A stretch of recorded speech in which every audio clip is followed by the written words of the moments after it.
માં એક તત્વ એવું છે, ભગવાન જેવા ભગવાનને પણ માનો પ્રેમ મેળવવા માટે માના કુખથી જન્મ લઈને આવવું પડ્યું છે.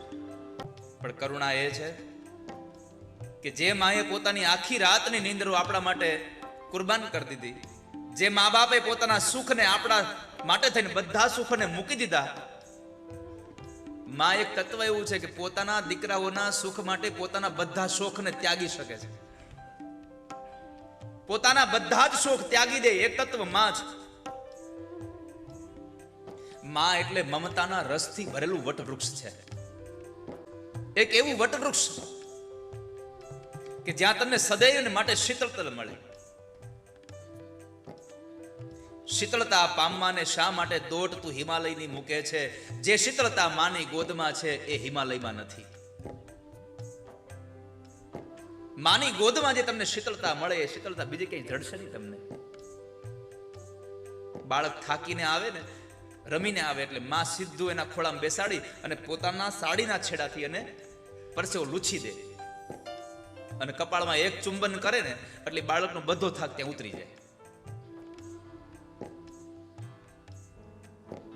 અને અડધી રાતે દીકરો જ્યારે મોટો હોચતા આવે અને ત્યારે ખડખડાટ થાય ડેલીનો, એટલે માં એટલું પૂછે કે ભાઈ આવી ગયા બાબા?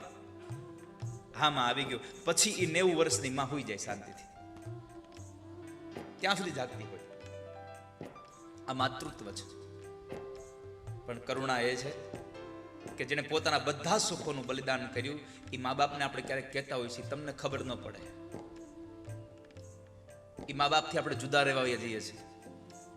મારી યુવાન બહેનોને પ્રાર્થના એટલી છે કે તમે જો ઈચ્છતા હોવ કે તમારો દીકરો અને તમારા દીકરાની વહુ તમારી વૃદ્ધાવસ્થામાં તમારી સાથે રહે, તો તમારો પતિ પણ કોઈકનો દીકરો છે, એને એના મા બાપ ભેગો રહેવા દેજો.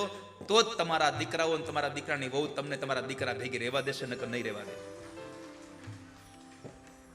જો તમે તમારા પતિને એના મા બાપથી જુદો કરશો તો તમારા દીકરાની વહુ તમને તમારા દીકરાથી જુદી કરશે, એમાં લેશ માત્ર શંકા નથી.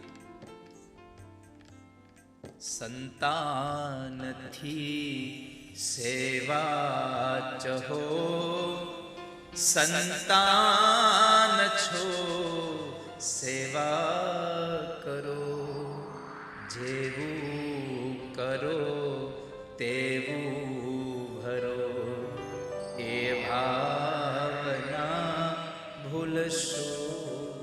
જેવું કરો એવું જ તમારા ભરવાનો વારો આવશે, એમાં સંશય નથી વાલા ભક્તો.